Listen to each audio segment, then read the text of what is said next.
Europe 1, 8h43. La revue de presque avec les magasins Jouet Club. Jouet Club, la passion du jouet.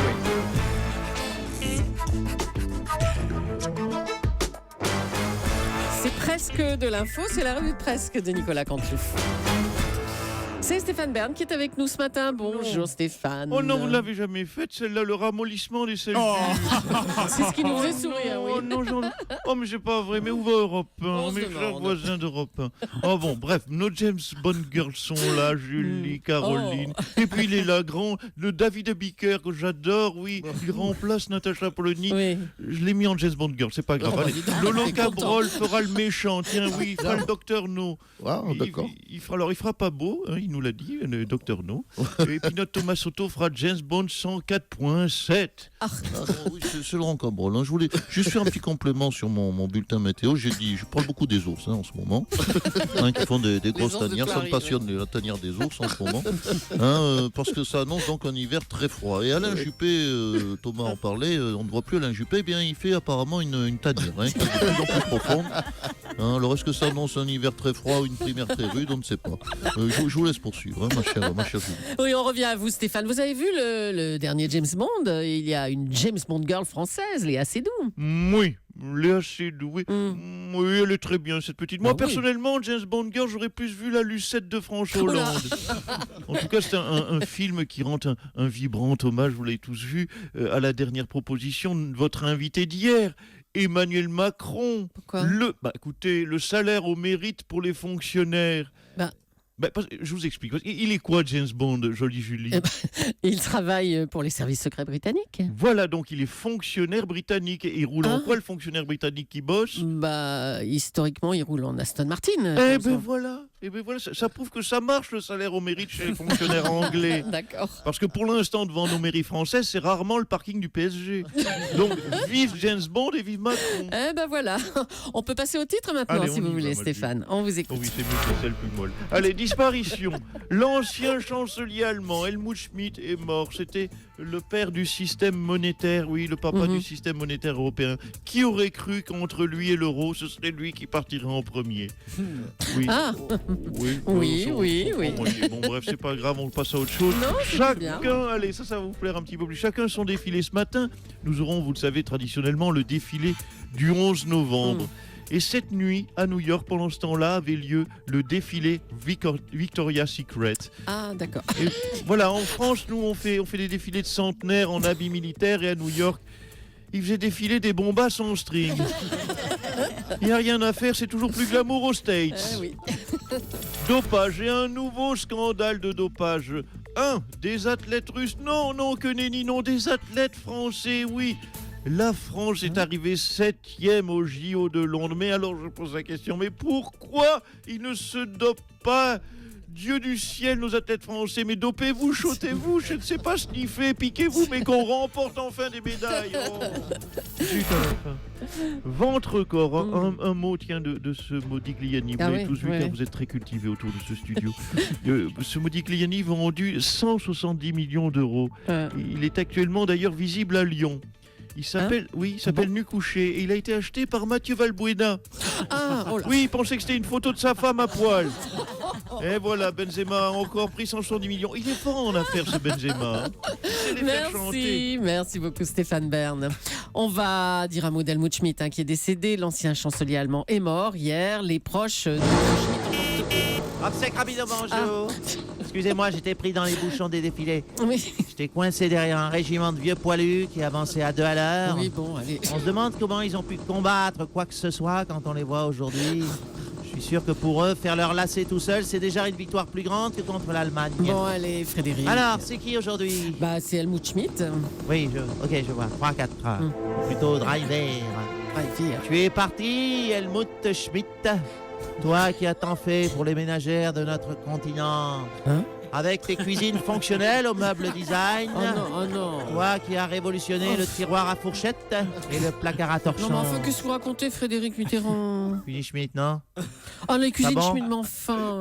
Bon, il était à la cuisine politique, c'est pas si loin Bah que ça. oui, c'est- Bon, je vous le facture pas, c'est bon, allez. Oh bah non, manquerait plus que ça. Allez, au revoir Frédéric. On en vient maintenant à la disparition d'André Glucksmann, philosophe français qui a démarré sa carrière comme maoïste pour finalement soutenir Nicolas Sarkozy en 2007. Bonjour, Nicolas Sarkozy. Bonjour, Mhm. bonjour. Oui, pour une fois qu'un intellectuel me soutient, passer de Mao à Sarkozy, je ne sais pas s'il y a eu dopage, mais il y a eu grand écart en tout cas.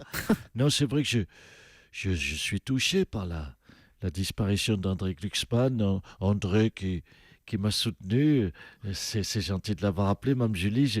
J'ai pas eu que Jean-Marie Bigard, voyez, Mireille Mathieu, j'ai eu aussi André Glucksmann comme soutien. Et vous avez pu avoir des discussions profondes avec lui? Oui, en particulier, je me souviens, il y a quelques semaines, d'une discussion, je dirais même d'un débat d'idées.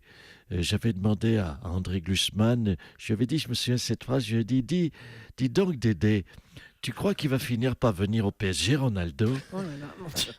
Quoi, qu'est-ce que, oh là là, oui, mais c'est Glucksmann qui répondait, mais c'est moi qui posais les questions, du coup, ça faisait chuter un petit peu le niveau. Ah bah oui, c'est clair. Merci, M. Sarkozy. On va revenir sur la proposition d'Emmanuel Macron qui souhaite payer les fonctionnaires au mérite. Bonjour, Monsieur le Ministre. Bonjour, Julie. Vous revenez en studio avec nous. Bonjour, Julie.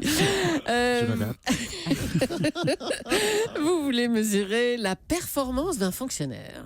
Performance et fonctionnaire, c'est un magnifique oxymore. En tout Ouais, cas, un peu, oui. cette idée va relancer l'emploi dans le secteur de la haute technologie. Ah bon, comment ça? J'en suis convaincu parce qu'il va falloir inventer une machine qui n'existe pas encore, une machine très précise, capable de filmer le ralenti ou de détecter les micro-mouvements d'un fonctionnaire. Les pauvres. Bah, vous l'avez pourtant dit hier sur Europe 1, on a besoin des fonctionnaires. Voilà, mais vous avez exactement dit la phrase qu'il fallait dire. On a besoin des fonctionnaires, besoin. Par contre, on ne sait toujours pas pourquoi. Mais oui, vous savez, vous souriez, mais la fonction publique, c'est comme l'art. On ne sait pas à quoi ça sert, mais on sait qu'on en a besoin. Allez, salut les fonctionnaires français. Contrairement à James, vous n'êtes pas prêts de rouler en Aston Martin. Oh là là. Merci, Monsieur Macron. Bah, Emmanuel Macron qui a donc lancé la loi Macron 2 pour gagner la bataille du numérique. François Hollande, vous êtes prêt, vous, à relever le défi du numérique? Oui, bien sûr, Madame Julie. Vous savez, contrairement aux apparences et à ce qui peut être dit, je suis un homme connecté. Ah bon. Comme vous, comme votre correspondant John-Marc Morandini, je surfe régulièrement sur Twitter. Pas Twitter. Non, c'est Twitter. Ah non, c'est Twitter. Mais- Donc, je sais de quoi je parle. Julie, s'il vous plaît, même Leclerc. Quoi Twitter, c'est le petit oiseau bleu des Américains, ça Ben tout oui. le monde connaît. Nous, en France, nous lançons Twitter. C'est un petit cochon rose. Oh là là là là. Alors oui, on se réveille 15 ans trop tard, mais ça y est, on est lancé. Alors tremblez les Américains, Twitter arrive. Ah bah dites donc, ils sont morts de trac. Hein. Merci, Petit Monsieur truie. Hollande. On va saluer maintenant la sortie du nouveau James Bond, Spectre. Le dernier James Bond, Skyfall, date de 2012. Ségolène Royal, il paraît que vous êtes fan de James Bond, vous. Oui.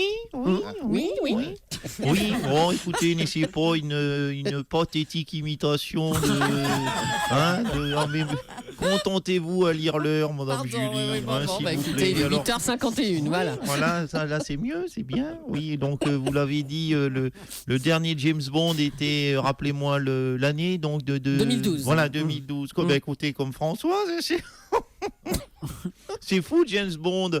Regardez, Monsieur Soutou, entre 2012 et 2015, James Bond a sauvé le monde 2 fois et rapporté presque 2 milliards de dollars.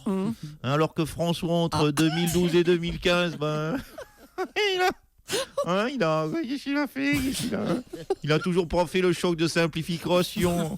Non, on est vraiment Monsieur Obiquer et Monsieur Joubert. Nous ne sommes pas dans la même temporalité entre James et François. Parce que si vous regardez bien James Bond, on peut le dire, il emballe la James Bond girl à la fin du film, alors que François, lui, il a commencé par ça.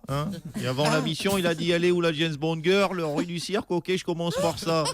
Puis ma mission, on verra après éventuellement. C'est un petit peu ça la grosse différence. Vous trouvez vraiment des ressemblances entre James Bond et François Hollande, vous, Ségolène Royal? Oui, je trouve, oui.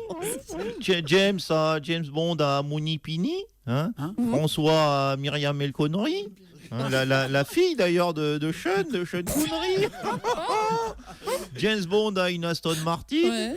François aussi a une Aston Martin. Bon, c'est une Aston Martin Aubrist. Hein.